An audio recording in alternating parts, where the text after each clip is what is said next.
السلام علیکم ورحمۃ اللہ وبرکاتہ.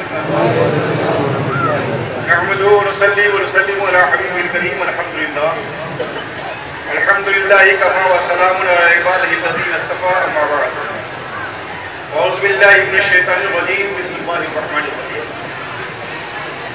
کنتم خیر امۃ اخرجت للناس تأمرون بالمعروف وتنہون عن المنکر. صدق اللہ العظیم.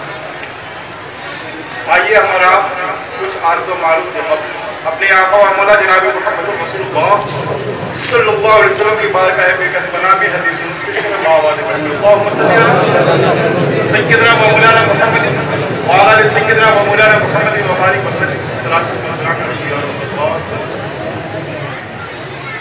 اللہ. کل رات سے آپ لوگ تقریر نعت التبسم سنتے چلے رہے. وقت بھی نہیں ہے کیونکہ بس آخری پروگرام اندر کرنا ہے اور مگر ایک چیز میں بتاؤں. آپ لوگ عرس کی تقریبات میں آتے ہیں. قرآن مقدس فرماتا ہے کہ کنتم خیر امۃ، اے امت محمدیہ تم بہترین امت.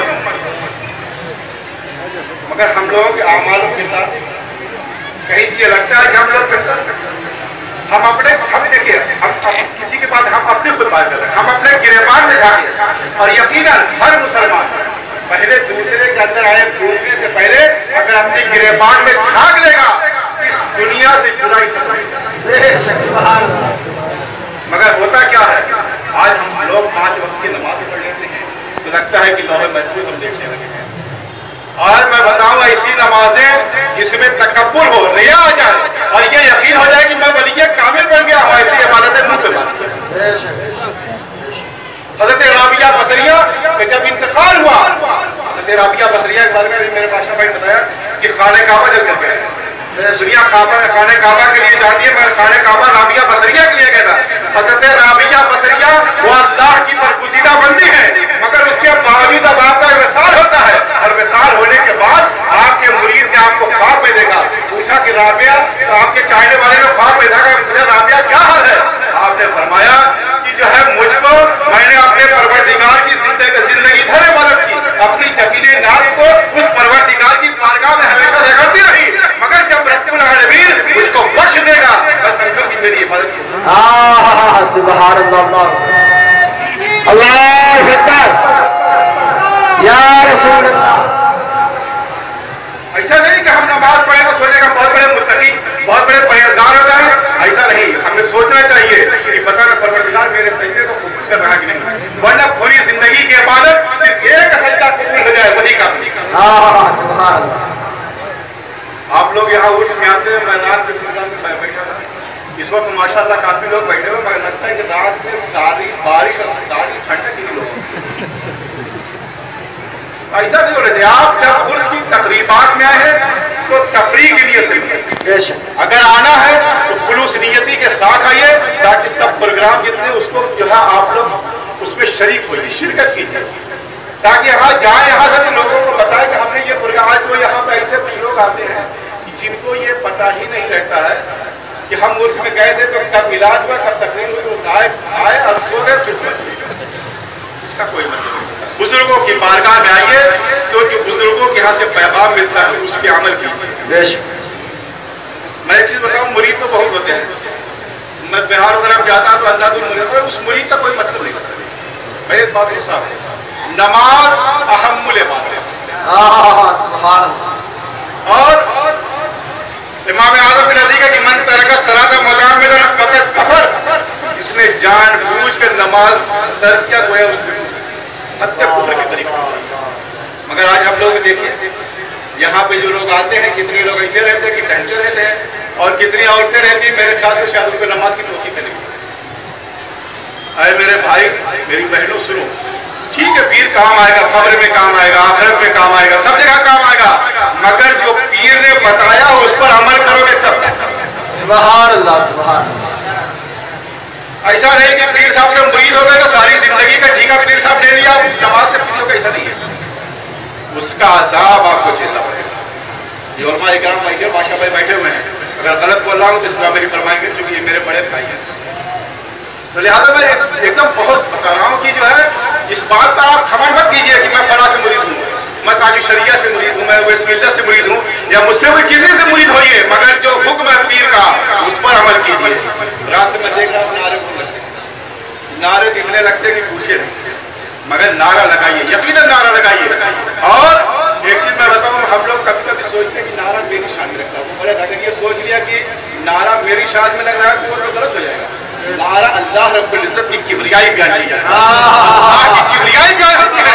آج ہم لوگ سوچتے ہیں کہ نعرہ جب اسٹیج پہ آتے ہیں تو سوچتے ہیں نعرہ میرے لیے لگ رہا ہے، وہ غلط ہے۔ جب نعرہ تکبیر پہلے کے بزرگوں کا اصول و ضابطہ یہی تھا کہ جب ان کے اندر جو ہے تکبر و غرور ہوتا تھا اس وقت نعرے لگتے تھے، اور اس وقت اللہ کی کبریائی بیان ہوتی تھی، اور کبریائی بیان ہوتی تھی تو اس وقت وہ مرد مومن سوچتا تھا کہ میری کوئی حیثیت نہیں۔ نعرے تکبیر، نعرے رسالت۔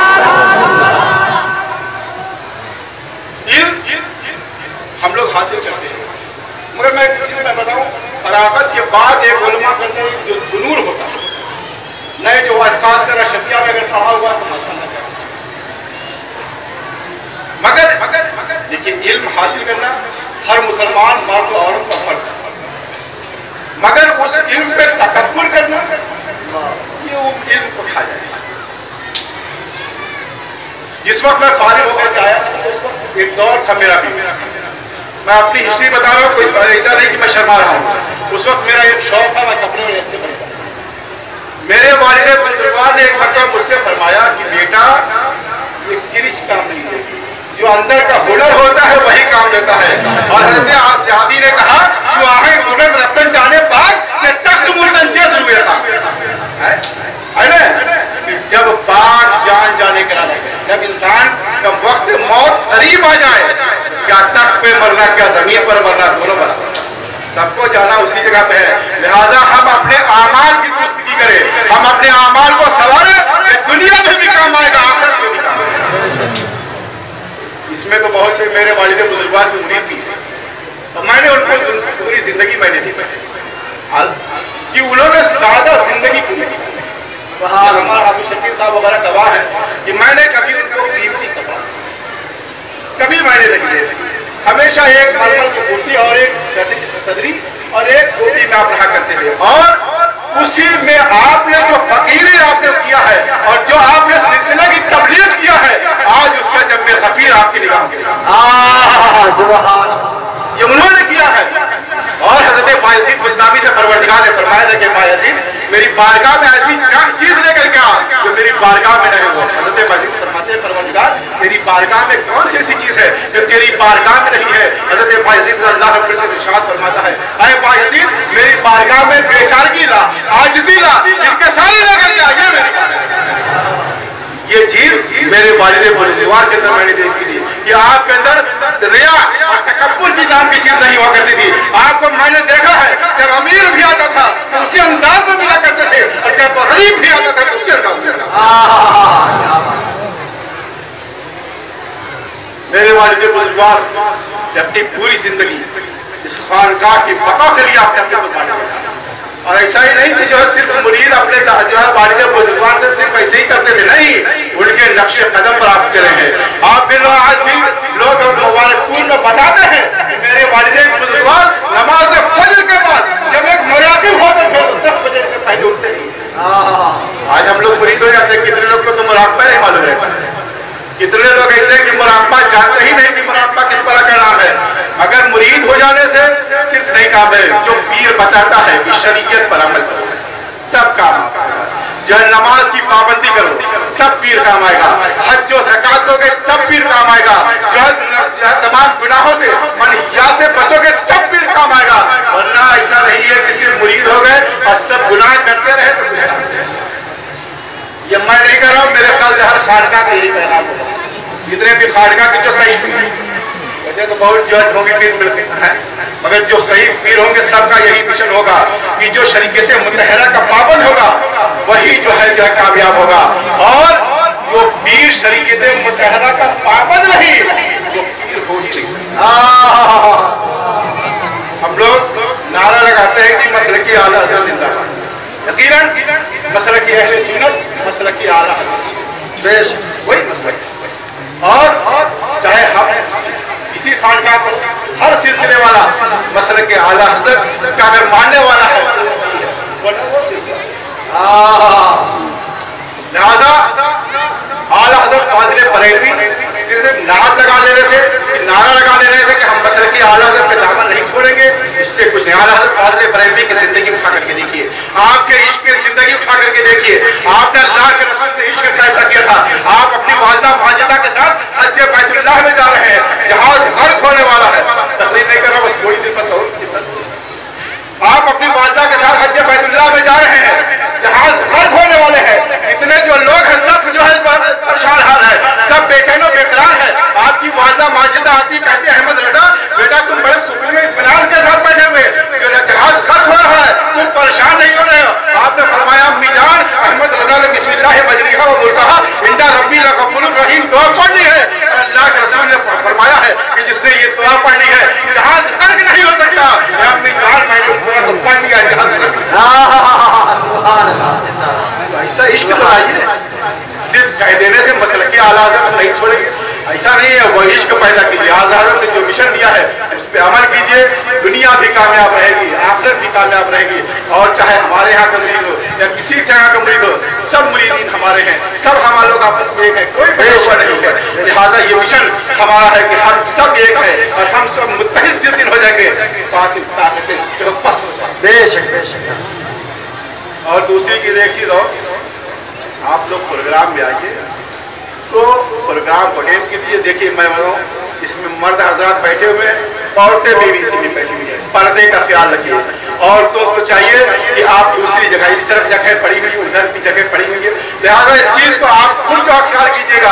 اگر آپ خیال کیجیے گا تو یقیناً مرد حضرات اس کا خیال کریں گے. لہٰذا آئندہ سے آپ لوگ اس بات کا خیال رکھیے کہ جو شریعت مطہرہ پر عمل کرنے کی کوشش کیجیے اور جو خانقاہ سے مشن دیا جا رہا ہے اس پر عمل کرنے کی توفیق کو اللہ رب العزت کی بارگاہ میں دعا ہے کہ جو کچھ میں نے کہا اس میں قصد یا صبر کوئی غلطی ہوئی معاف فرمائے. استغفر اللہ ربی من کل ذنب واتوب الیہ وما بلا والسلام.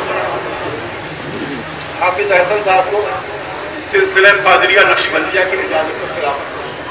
سبحان اللہ. نعرہ تکبیر، نعرہ